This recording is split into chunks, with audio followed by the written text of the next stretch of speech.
जब मैं silver lake hotel पहुंचा तो वह ऊंचा खड़ा था और उसके चारों ओर एक अजीब सी चुप्पी थी। होटल पुराना था, दीवारों से रंग उखड़ चुका था और खिड़कियां टूटी हुई थीं, जैसे वह मुझे खोखली आंखों से घूर रहा हो।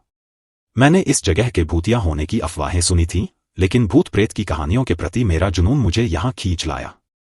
होटल के मैनेजर ने मुझे चेतावनी देते हुए कहा, यहां लोग ज्यादा देर तक नहीं ठहरते।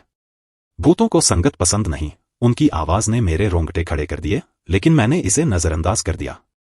आखिरकार मैं पहले भी ऐसी कहानियों से निपट चुका था, या ऐसा मैंने सोचा था। उस रात जब मैं बिस्तर पर लेटा तो कमरे की खामोशी इतनी गहरी थी कि ऐसा लगा जैसे पूरा कमरा अपनी सांसें रोक रहा हो। जैसे ही मैं सोने की कोशिश कर रहा था, अचानक मेरे कानों में एक हल्की सी फुसफुसाहट गूंजने लगी।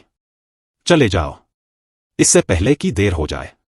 आवाज ठंडी और भयावह थी, जैसे उसमें कोई दुख और खतरा छिपा हो। मैं घबराकर उठ बैठा और कमरे में देखा, लेकिन वहां कोई नहीं था। मेरा दिल तेजी से धड़कने लगा और मैंने सोचा, क्या सिल्वर लेक होटल वाकई में भूतिया हो सकता है?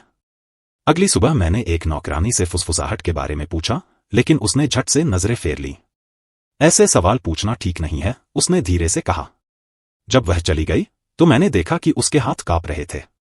वहां के कर्मचारियों के चेहरों पर डर साफ दिखाई दे रहा था। वे होटल के किसी अंधेरे रहस्य को जानते थे, लेकिन कुछ कहने से डर रहे थे। उसी दिन होटल के एक धूल भरे कोने में मुझे एक पुरानी डायरी मिली जो किसी अमेलिया नाम की महिला की थी। उसके धुंधले पन्नों में सिल्वर लेक होटल के रहस्यों का जिक्र था। अमेलिया की आखिरी लिखाई में लिखा था, वे मुझे यहां से जाने नहीं देंगे। वे हर जगह मेरा पीछा करते हैं। मुझे हमेशा उन आंखों का एहसास होता है। उसकी ये बातें बेहद डरावनी थीं, जैसे वह अब भी यहीं कहीं मौजूद हो, इस होटल में फंसी हुई। उस रात मैं होटल के गलियारे में घूम रहा था और अचानक गलियारे के अंत में मुझे एक छाया दिखाई दी। वह एक महिला की थी, पुराने फैशन के कपड़ों में, और उसका चेहरा पीला और आंखें खोखली थीं। जैसे ही मैं पास पहुंचा, वह अचानक गायब हो गई। मेरा दिल जोर जोर से धड़कने लगा और मुझे यकीन हो गया कि मैंने अमेलिया को देखा था। उसका भूत अब भी यहीं था, बेचैन और किसी चीज की तलाश में। सिल्वर लेक होटल में बिताया हर दिन और भी डरावना होता जा रहा था। मेरी कमरे की हल्की हल्की फुसफुसाहटें अब डरावनी हंसी और बुदबुदाहटों में बदल गई थीं। दरवाजे अपने आप खुलते और बंद होते और परछाइयां अजीब तरीकों से हिलती। हर कोने में ऐसा लगा जैसे कोई मुझे देख रहा हो। धीरे धीरे वहां का भयानक माहौल मुझे अपने घेरे में लेने लगा था। अंततः मैं सच जानने के लिए मैनेजर के पास पहुंचा। उसने भारी मन से कहा, जिन लोगों की यहां मौत हुई थी, उनकी आत्माएं यहां फंसी हुई हैं। अमेलिया भी उनमें से एक थी। उसे बहुत तकलीफ में मारा गया था और उसकी आत्मा को कभी शांति नहीं मिली। उसने मुझसे कहा, जो भी यहां रुकता है वो भी इन आत्माओं का हिस्सा बन जाता है।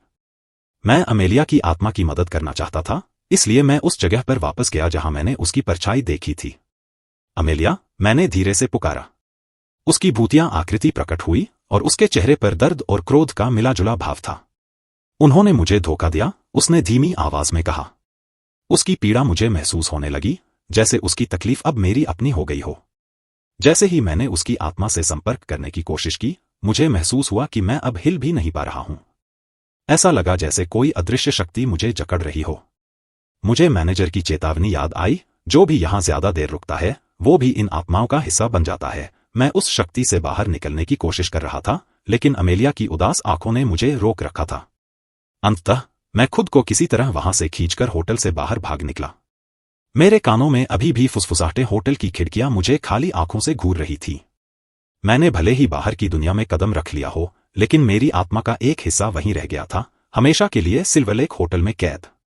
सिल्वर लेक होटल के भूत हमेशा मेरी यादों में रहेंगे, एक भयावह अनुभव के रूप में जिसे मैं कभी भुला नहीं पाऊंगा, और उन आत्माओं का दर्द जो वहां आज भी कैद है।